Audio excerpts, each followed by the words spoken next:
স্বাভাবিক একটা নির্বাচন যখন হবে সবাই জিতবে না, কেউ জিতবে কেউ হারবে, এটাই গণতন্ত্রের সৌন্দর্য। আমাদের দেশে কিছু সংস্কৃতি আছে, আমরা এই সংস্কৃতিকে পাল্টানোর পক্ষে।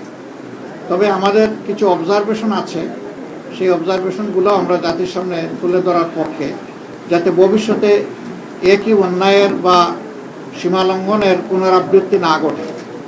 বেশ কিছু ঘটনা ঘটেছে, আমরা এগুলা কম্পাইল করছি।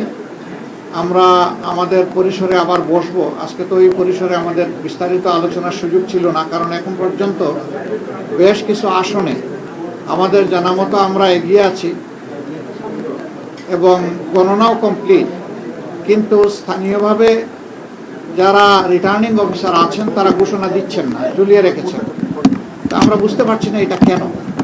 মাঝখানে আবার ওয়েবসাইটে হঠাৎ করে দেখা গেল যে কে কতটা আসন পেয়েছে সেইটা দেওয়া হলো, মাঝখান থেকে উধাও হয়ে গেল, আবার নাই। আমাদের লোকদেরকে বসিয়ে রাখা হলো দীর্ঘ সময়। এই একটু আগে ওনারা একদম প্রথম পর্যায়ে 10টা-12টা কেন্দ্রের যে ফলাফল সেগুলা ঘোষণা করা শুরু করেছে, সেটা আবার বেসরকারি। তা আমরা সব মিলে এখন আপনাদের সামনে পূর্ণাঙ্গ কোনো বক্তব্য দিতে পারছি না বলে আমরা দুঃখিত। আমরা দিব ইনশাল্লাহ।